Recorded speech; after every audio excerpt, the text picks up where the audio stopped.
Today, we will continue our talk in the second part about the truth about Palestine.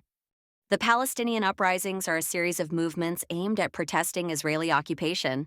These uprisings express the Palestinians' desire to achieve their national rights and independence. Palestine has witnessed several of these uprisings over the decades, with one of the most notable being the Stone Intifada. The Palestine Liberation Organization and other Palestinian factions ignited the 1987 uprising that brought the Palestinian cause back into the international spotlight after years of political neglect. This uprising had a significant impact on the political landscape in the region, reactivating the Palestinian issue and escalating the Palestinian national movement. This uprising was triggered by a culmination of factors but reached a critical point on December 8, 1987, when an Israeli military vehicle deliberately ran over a group of Palestinian workers at a checkpoint in Beit Hanun. This incident resulted in the deaths of 5 individuals and injuries to 7 others, all from the Jabalia refugee camp in Gaza, one of the most densely populated camps in the region. This event sparked a revolution of anger throughout Gaza and subsequently in cities and camps in the West Bank. The uprising witnessed angry demonstrations and confrontations across Palestinian territories, significantly impacting the political situation in the region. It embodied the Palestinian people's will to defend their rights, achieve freedom and independence, and had a major impact on changing the course of events and reasserting the Palestinian cause to the world. Although the uprising initiated by Palestinians was peaceful and did not involve the use of weapons, the Israeli army escalated its severity towards it.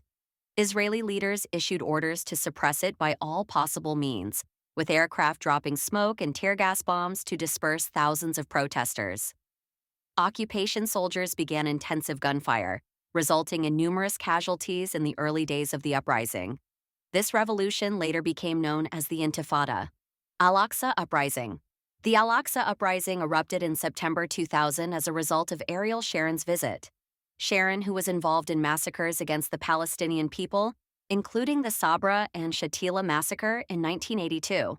This uprising involved various Palestinian resistance factions and caused significant human and material losses to Israel.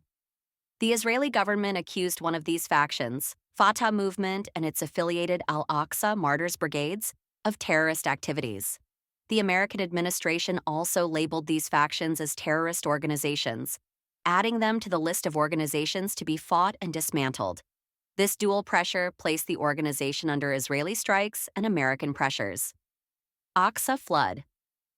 On Saturday, October 7, 2023, Palestinian resistance in Gaza executed an operation against Israel named Aqsa Flood, which included ground, sea, and air attacks, along with resistance fighters infiltrating several settlements in the Gaza envelope area.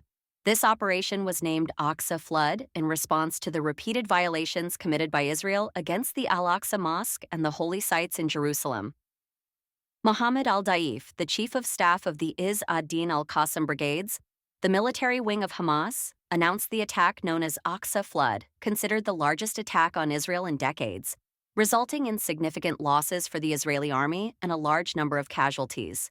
Israel responded to the attack by declaring a state of war and launching a military operation called Iron Swords.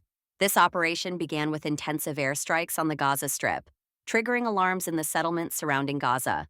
The Israeli army announced the complete evacuation of residents from those areas. Israel declared a cut in water and electricity supplies to Gaza, closed all crossings and entrances to the Strip, and launched attacks that targeted thousands of civilians inside the Gaza Strip. Don't forget to like, subscribe, and activate the bell button to receive all that is new.